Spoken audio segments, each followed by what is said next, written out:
السلام علیکم۔ کراچی والے ہوشیار، جون میں ہیٹ ویو کا الرٹ جاری کر دیا گیا، بارش کی پیشنگوئی بھی آ گئی، ہائی الرٹ جاری۔ کیا آپ حالات حاضرہ سے آگاہی حاصل کرنا چاہتے ہیں؟ خبر کے پیچھے چھپے اصل حقائق جاننا چاہتے ہیں تو ابھی سبسکرائب کیجئے دل پاکستان کو اور ساتھ ہی گھنٹی کے نشان پر کلک کر دیں۔ آپ کو بتاتے چلیں کہ کراچی میں جون میں ہیٹ ویوز کا خدشہ ظاہر کیا گیا ہے۔ کراچی میں جون کے مہینے میں درجہ حرارت 44 سے 50 ڈگری تک جانے کا امکان ہے۔ اس حوالے سے محکمہ صحت نے خبردار کیا ہے کہ بچوں، بزرگوں اور حاملہ خواتین کو احتیاطی تدابیر اختیار کرنے کی ضرورت ہے۔ کراچی میں 35 ڈگری کی گرمی 41 ڈگری کی محسوس کی گئی۔ قیامت خیز گرمی نے لوگوں کو پریشان کر دیا۔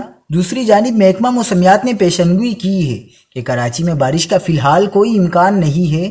آج موسم گرم اور مرطوب رہے گا اور دن میں تیز ہوائیں چلنے کا امکان ہے۔ دن میں درجہ حرارت 34 سے 36 ڈگری سینٹی گریڈ رہنے کا امکان ہے۔ محکمہ موسمیات کا کہنا ہے کہ شہر میں سمندری ہوائیں بحال ہو گئی ہیں۔